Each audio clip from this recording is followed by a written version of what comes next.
দুইটা সময় তওবা করে লাভ নাই। একটা হচ্ছে মৌতের যন্ত্রণা শুরু হয়ে গেলে, মৃত্যুর যন্ত্রণা শুরু হয়ে গেলে আগে পা থেকে শুরু হয়ে আস্তে আস্তে গলার দিকে আসে।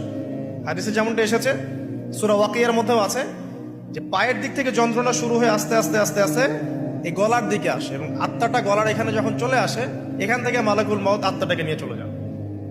এবং চোখ দিয়ে তাকিয়ে থাকে মানুষ, রুহটা চলে গেলে মানুষ চোখ দিয়ে তাকিয়ে থাকে। দেখবেন এই কারণে মৃত ব্যক্তি তাকিয়ে থাকে, চোখ খোলা থাকে।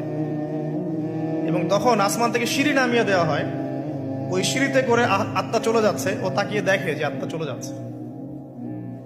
এবং মানুষ মারা যাওয়ার পরে চোখ জীবিত থাকে অনেকক্ষণ।